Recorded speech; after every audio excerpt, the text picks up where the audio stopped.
What is up, everybody? Welcome to AK Plays. I'm AK. Let's play.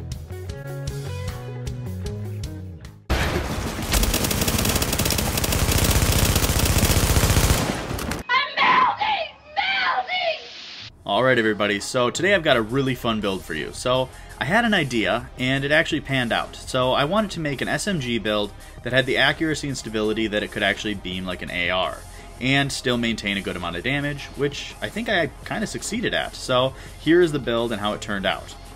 Now it is 3 pieces of Alpha Bridge, 1 piece of Striker, and 1 piece of Sentry's Call with a Ninja Bike bag. But there's one small issue with my Sentry's piece. Oh, hell no! It's not classified, so yours will be better. But onto the primary weapon, I have a house with deadly, responsive, card counter, and accurate. Now, these are the attachments. And if you think this is too much accuracy or stability, that's kind of the idea. Sustained, predatory, and accurate on the AUG secondary, which you should probably put attachments on, but I was too lazy. Pistol, keep around your cool-headed determined one to get an alt back faster. And on the chest piece, we are rolled for firearms, exotic damage resilience, health, and your minor should be ammo capacity. And then you can see the bonuses up to the 4-piece for the Alpha Bridge. And onto the Striker mask, rolled for stamina, critical hit chance, burn resistance, and you can see it's 2-piece bonus. Now, Sentry's Call, rolled for firearms, health, and those minors should be burn, disrupt, and shock resistance. And then you can see what its 2-piece bonus is. Now, onto the holster, which is a Alpha Bridge holster, rolled for critical hit chance. Alpha Bridge gloves, rolled for firearms, critical hit damage, SMG damage, and critical hit chance. And the Ninja Bike bag is rolled for firearms, stability, ammo capacity, and the attachments are stamina, critical hit chance, and support station healing speed and support station range.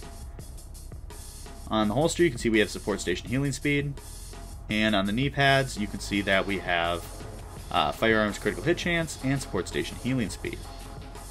On the mask, we have firearms, critical hit chance, and on the chest piece, we have firearms, critical hit chance, and firearms, critical hit chance.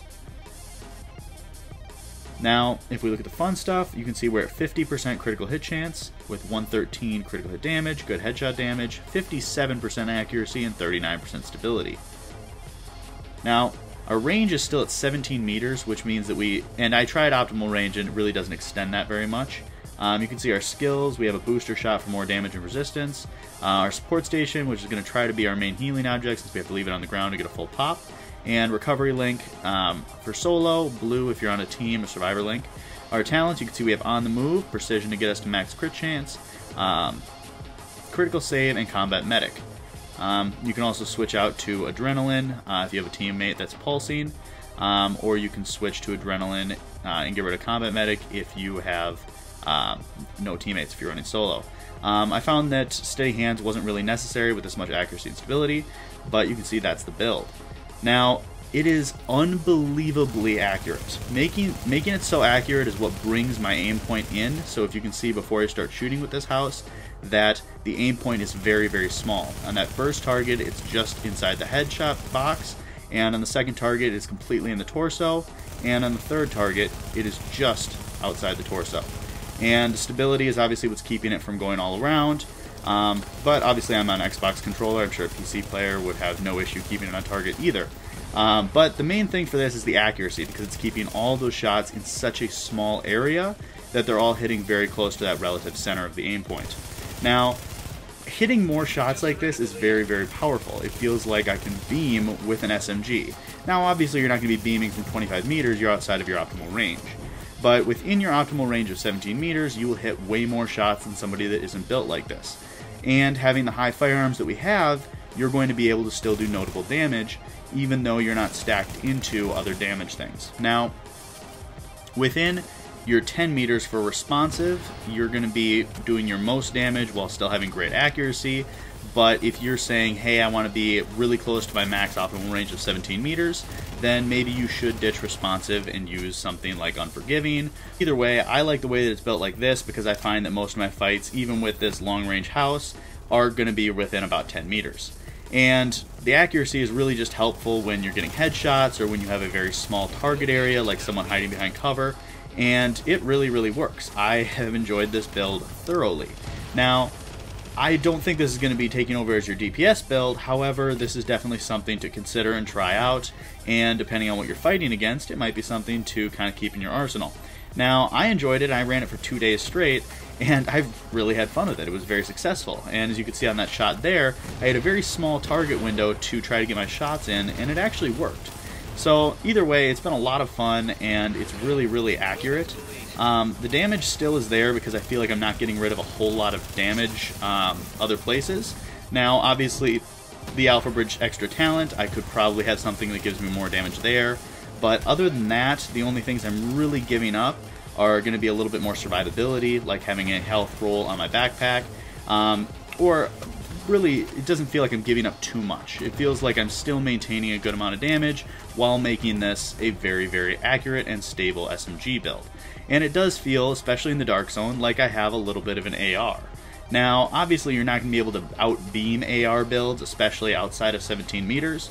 However, inside 17 meters, you're going to be able to do a lot of damage and beam with those AR players inside that optimal range. So it's an interesting concept that I really wanted to try out and investigate. And you can see I still hit some damage from far off, but you do take quite a bit of a steep damage drop-off outside of your 17 meters, so watch out for that. Basically, this is just to out-accuracy players. The idea of the build is to have this much accuracy and stability. I know that to some people it might seem like overkill, and it is a little bit. I feel like you might be able to cheat it a little bit and bring it down and still maintain some of this crazy accuracy and stability. However, I kind of like the way it turned out, and so I didn't want to really cut it down. I think that this way gives you the most accuracy and stability that you can possibly get, and it feels good. It feels like you're not lacking too much damage, and your survivability is still pretty good. So overall, I'm happy with it. It might seem like overkill to some of you, and it very well might be. I think you probably could get away with having a little less accuracy and stability, but it really was worth proving the point. So I hope you guys enjoyed, and if you have any questions, let me know in the comments below, and I will catch you guys tomorrow.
You're the winner.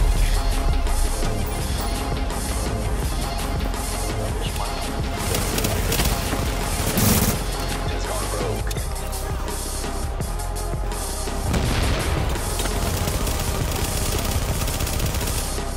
Jeez. 10th century?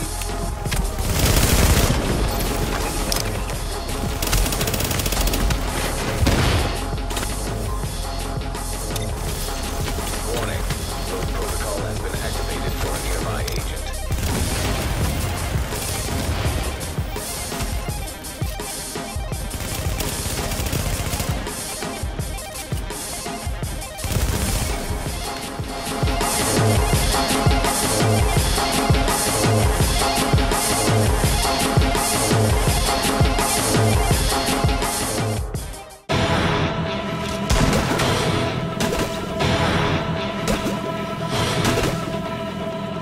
Multi-shadow clone jutsu!